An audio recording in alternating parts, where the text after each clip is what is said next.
So you've presented this critique called Will the Anchor Hold, which is currently a document, a much sought after document, as I would say. In it, you mentioned that the NDC government at present collected 15.2 billion Ghana cedis in 8 years, as opposed to, 62 billion, as opposed to 15 billion by the NPP when it was in power. Yeah. The taxation, however, they don't. Basically, the critique is against the NDC collecting all this money and misusing it. What would you rather give them credit though for widening the tax net, for instance, looking at 62 billion and 15 billion? Right. You see, I think the context in my lecture was that this government has had more revenue and more resources than any other government in our history, probably all other governments put together. And this is in the area of tax revenue, as you've just mentioned, 4 times the tax revenue that we had when our party was in government. Then you look at loans. They've taken, since they've added, at the end of 2008, when we left office, the loan book was 9.5 billion. They added 66 billion to it, and now stands at 76 billion. Then you have cocoa. We took in revenue of 7.4. They've had, exports of 7.4. They've had exports of 15.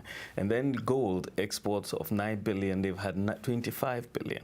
And then you look at oil. We never had oil. Yeah. They've had exports of 13 billion, revenue of about 3 billion. So I was putting all of this together to say, this is a government that has had huge resources, but at the end of the day, it cannot pay its bills. It's behind on District Assembly Common Fund, it's behind on the GET Fund, it's behind on school feeding, it's behind on payments to contractors, National Health Insurance. These were all programs that were working when the MPP was in power with very little in the way of tax resources.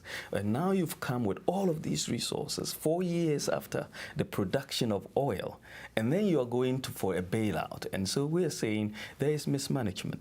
Now, obviously, increase in taxes, as you say, is something that you'll see with governments as the economy grows and so on. But what you are seeing from the increase in taxes that we are seeing is more an increase from an increase in the tax rates rather than more in terms of widening the tax net. So you saw this 2.5% addition to the VAT, for example. You've seen, stamp taxes on trotro drivers, taxi drivers, and the informal sector as a whole.